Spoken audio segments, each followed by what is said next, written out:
Majestic jewellers. കോഴിക്കോട്ടെ ഹോട്ടലുടമയുടെ കൊലപാതക കേസിലെ പ്രതികളെ ആയുധങ്ങൾ ഉപേക്ഷിച്ച സ്ഥലത്തെത്തിച്ച് തെളിവെടുപ്പ് നടത്തി അന്വേഷണ സംഘം. പരിയാപുരം ചേരിയ മലയിലാണ് തെളിവെടുപ്പ് നടക്കുന്നത്. കൊല്ലപ്പെട്ട സിദ്ദീഖിന്റെ പേരിലുള്ള ATM കാർഡും മൃതദേഹം മുറിക്കാൻ ഉപയോഗിച്ച ഇലക്ട്രിക് കട്ടറും ഉൾപ്പെടെ എല്ലാ ആയുധങ്ങളും കണ്ടെടുത്തു.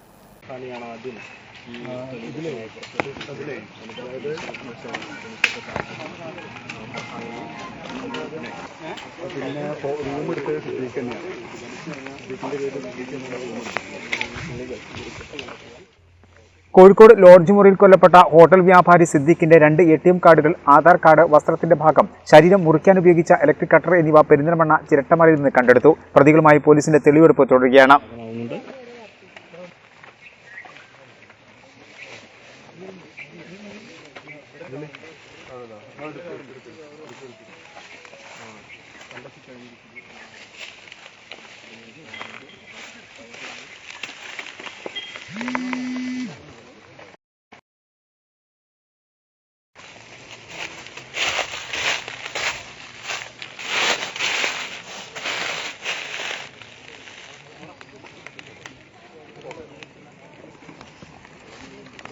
ഹലോ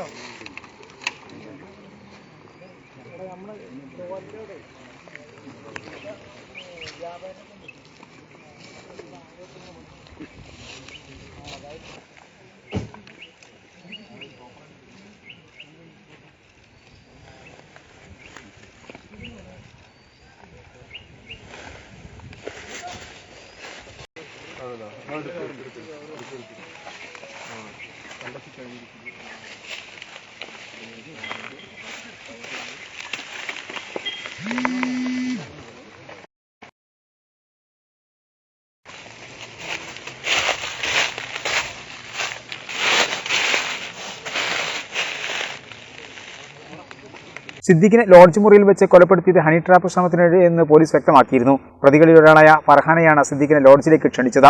കൊലപ്പെടുത്തിയ ശേഷം പുറത്തുനിന്ന് ഇലക്ട്രിക് കട്ടറും 2 ട്രോളി ബാഗുകളും വാങ്ങി മൃതദേഹം 2 ആയി മുറിച്ച് ട്രോളി ബാഗുകളാക്കി പാലക്കാട് അട്ടപ്പാടിയിലെ കൊക്കയിൽ തള്ളുകയായിരുന്നു.